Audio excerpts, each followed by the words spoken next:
కొంచెం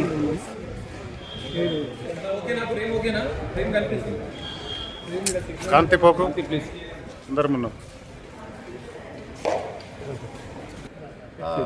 ఈరోజు కలెక్టర్ గారి ఆదేశాల మేరకు నేను ఇక్కడ రావడం జరిగింది.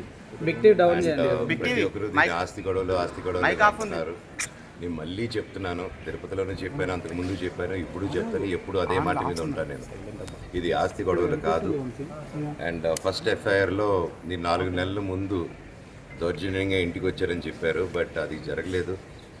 ఎప్పుడు 1.5 year బ్యాక్ వచ్చి అండ్ మేము ఇక్కడే ఉంటూ ఇక్కడే మా వైఫ్, మా పిల్లలు, అమ్మ, నాన్న అందరి కలిసి ఉంటూ హ్యాపీగానే ఉన్నాం.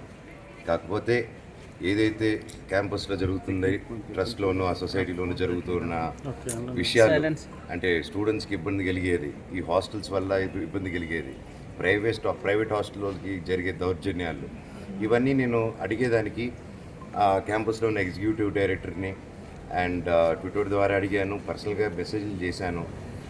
ఇలా స్టూడెంట్స్ ఇబ్బంది పడుతున్నారని అడిగితే ఐ విల్ సూ దెమ్ అని చెప్పాడు ఆయన. నా వాట్సాప్ మెసేజ్లు అవన్నీ నేను సబ్మిట్ చేస్తున్నాను. అంటే పిల్లల్ని క్వశ్చన్ చేస్తే పిల్లల్ని సూ చేస్తారు. మన దగ్గర చదువుకునే పిల్లల్ని వాళ్ళ తల్లిదండ్రులు మీరు సూ చేస్తారా? So these are the questions నేను రైజ్ చేశాను. కూర్చొని మాట్లాడదామని చెప్పి నేను క్వశ్చన్ చేసేసరికి ఇమ్మీడియట్గా అది వాళ్ళకి నచ్చక దీన్ని ఒక ఆస్తి గొడవలుగానో అండ్ వీడు తాగేసి వచ్చి ఇంట్లో అందరం కొడుతున్నాడని చెప్పు, ఇంకా రకరకాలుగా నెరేటివ్స్. అండ్ సాక్షి ఛానల్లో పనిచేసుకుంటూ అక్కడ మానిటైజర్గా అక్కడ ఒక స్థానంలో పనిచేసుకుంటూ ఒక మీడియా సంస్థని చూసుకునే అతను పిల్లలు ఎడ్యుకేషన్ ఎలా చూసుకోగలుగుతారు, పిల్లల సమస్య ఎలా తెలుస్తుంది. అండ్ మా ఊరోళ్ళు విలేజర్స్ది అక్కడ తెలుగే అండి, హిందీ మాట్లాడరు అక్కడ మా ఊర్లో ఎక్కువ, తిరుపతి సైడ్. అండ్ ఇంకా పల్లెటూరుల సైడ్ అసలు రాదు. అండ్ వాళ్ళతో ఇంగ్లీష్లో మాట్లాడాలా, హిందీలో మాట్లాడాలని అర్థం కాక గిలగిలా కొట్టుకుంటున్నారు వాళ్ళు అక్కడ. అండ్ ఈ ప్రాసెస్లో వాళ్ళ దగ్గర క్యాష్లు కలెక్ట్ చేయడాలు, ఇవన్నీ చేయడాలు చాలా కరెక్ట్ కాదు. అండ్ రీసెంట్లో కూడా మేము క్వశ్చన్ చేసుకుంది, తీసుకెళ్ళి ఏవేవో సిగ్నేచర్లు పెట్టించుకున్నారు, ఏవేవో చేస్తున్నారు అందరితో. అండ్ హాస్టల్స్కి లోన్ రేజ్ చేసుకుంటున్నారు. అండ్ ఇవన్నీ నేను I have a complete document. And why this misuse of it. And like cinema తీస్తున్నారు, దానికి 200 కోట్లు ఖర్చు పెడుతున్నారు, అది ఎక్కడి నుంచి వస్తుందని కూడా తెలియట్లేదు. So these are all my questions. And ఇది ఎలాగా అనేది మీరు చెప్తే ఒకరిని నిలబెట్టేదానికి ఇంతమంది స్టూడెంట్స్ని, ఇంతమంది లోకల్ విలేజర్స్ని వాళ్ళ కష్టాన్ని మీద కొడతాం అనుకుంటే మాత్రం ఇది చాలా కరెక్ట్ కాదు. ఇది కూర్చొని మాట్లాడదామని నేను పిలుస్తున్నాను, కానీ ఎవరు రావట్లేదు. అండ్ నేను పారిపోవట్లేదు, నాకు సిగ్గు తలంచుకొని పారిపోవట్లేదు, భయపడి నేను పారిపోవట్లేదు. నేను ఎక్కడ పిలిచినా వస్తాను, మీరు టీవీ ఛానల్కి పిలిచినా వస్తాను, ఎక్కడికి పిలిచినా వస్తాను.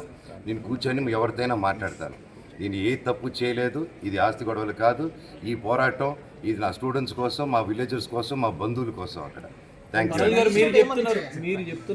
అండ్ ఇంకోటి అండి, అండ్ ఇప్పుడు మీరందరూ చూశారు, ఎందుకంటే ఈ టోటల్ ఎపిసోడ్లో వాళ్ళు అబద్ధాలు ఆడుతున్నా దొరికిపోతున్నారు. ఎందుకంటే ఈ టోటల్ ఎపిసోడ్లో మీరందరూ కవర్ చేస్తూనే ఉన్నారు. ఆ రోజు నేను డీజీపీ గారి ఆఫీస్ నుంచి మా ఇంటికి వచ్చేసరికి మా పాప ఇంట్లో ఉంది. సో ఆ ఇష్యూ వల్లే లాక్లే వేసుకొని మా పాపని కారు ఎక్కించి బాడీ గార్డ్స్తో సిటీకి పంపించేద్దాం ప్లాన్లో ఉన్నారు. నేను ఆ పసిబిడ్డకి అలా అవ్వకూడదని చెప్పేసి ఆ రోజు అందరి ముందే గేట్లు దోసుకుంటూ లోపలికి వెళ్ళారు. సో ఇది మీ ముందే జరిగింది, నన్ను ఆపారు. ఇప్పుడు నేను తిరుపతికి వెళ్ళినప్పుడు తిరుపతిలో యూనివర్సిటీకి వెళ్ళక్కర్లే, ఓకే దాని మీద వాళ్ళు తెచ్చుకున్నారు, కోర్టు చూసుకుంటుంది. కాకపోతే లోపల నా ఇల్లు ఉంది, నా వస్తువులు ఉన్నాయి.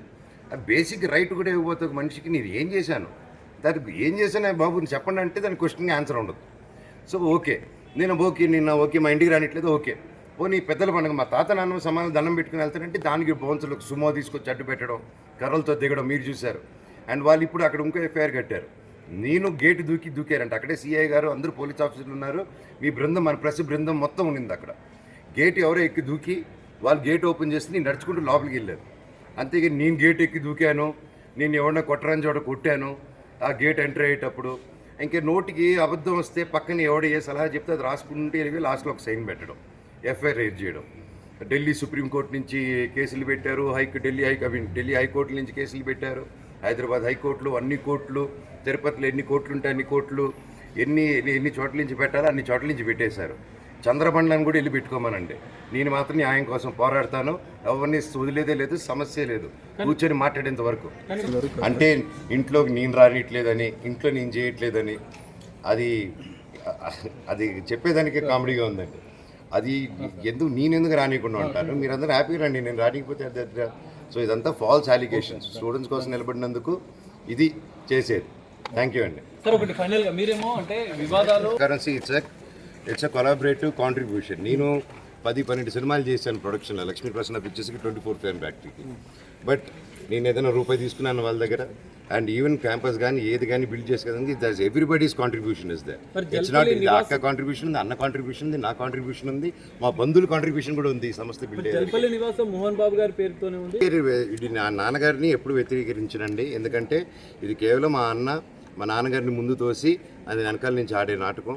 ఎందుకంటే నేను అడుగుతున్నా, డైరెక్ట్గా రండి మాట్లాడండి అని. ఇంతకంటే ఎంత చెప్తాను మాట్లాడని. మరి మోహన్ బాబు గారే వెకేట్ చేయాలని చెప్పి కలెక్టర్ని ఆశ్రయించారు మిమ్మల్ని.